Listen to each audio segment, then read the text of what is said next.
The wind carried the scent of dust, sagebrush, and something older, something that had lived in the bones of the land long before men, carved roads through it. Dusk stretched across the plains like a worn-out blanket, bruised purple at the edges and glowing gold in the middle. That was when she whispered it. "Please don't take me back there." Her voice trembled, but not with weakness. It was the tremble of someone who had survived too much. Someone who had run from something that didn't stay behind when she fled. Cole Maddox, the cowboy riding beside her, didn't slow his horse. Didn't turn his head, but his jaw tightened beneath the shadow of his hat. He already knew where there was, and he knew the truth she wasn't ready to speak aloud. The town of Deadwater Ridge, a place where no one stayed by choice. A place where shadows moved with purpose. A place that had tried to swallow him once too. Yet here they were. Her name was Elara Quinn, and she carried herself like a woman trying to disappear into her own skin. Her red hair caught the dying light. Her hands bore faint white scars, and her eyes held storms she never spoke about. Cole had found her hiding in an abandoned barn 2 nights earlier. No lantern, no food. Just fear, exhaustion, and a determination that almost scorched the air around her. "I need to get to Copper Valley," she had told him. "And please, don't ask what I'm running from." Cole didn't press. Out here, everyone ran from something, and most things had teeth. But tonight, her fear finally broke surface. "Cole, please, don't take me back there." He looked toward the horizon where Deadwater Ridge shimmered like a mirage beneath the bruised sky. "I'm not taking you back," he said softly. "Just passing through." But Elara stared at the crooked wooden sign ahead. "The West doesn't forget. Deadwater Ridge doesn't let people pass through," she whispered. She was right, he knew it. But this wasn't about passing through. This town remembered them both, and it remembered what happened the night Elara Quinn died. As they rode in, the town felt wrong, not empty aware. Doors creaked though no wind touched them. Windows watched like hollowed eyes. The horses stepped slower, ears pinned, as if they sensed something lurking beneath the ground. Elara clutched her chest.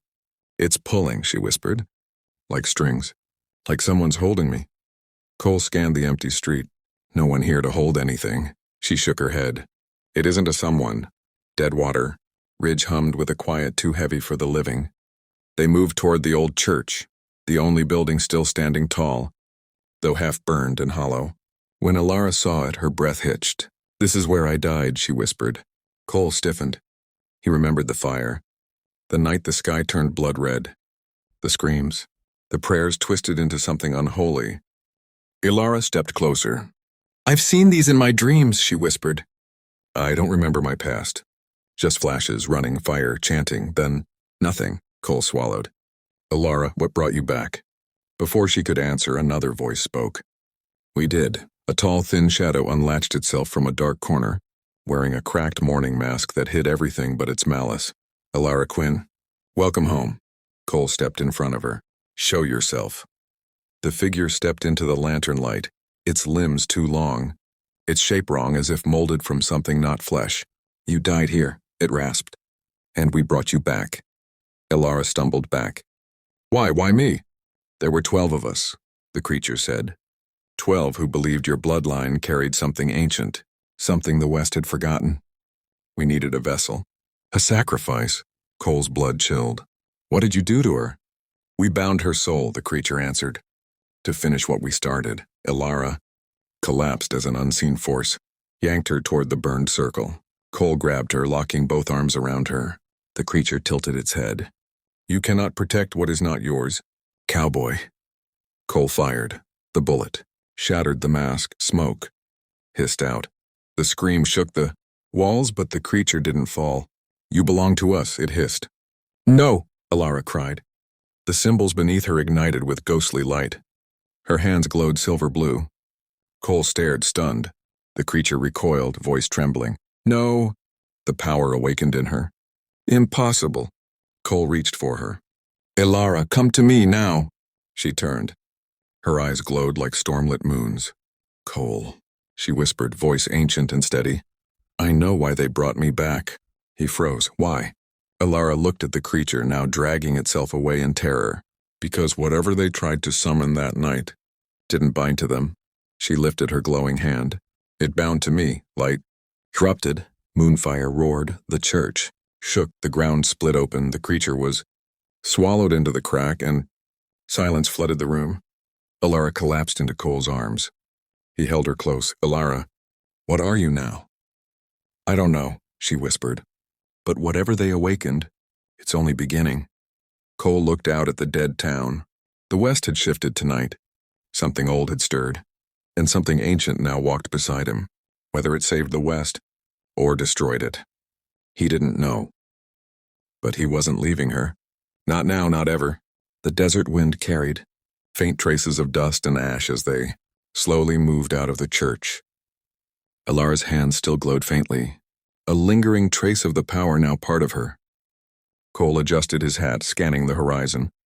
The silence of Deadwater Ridge pressed against them, heavy with secrets and unsaid histories.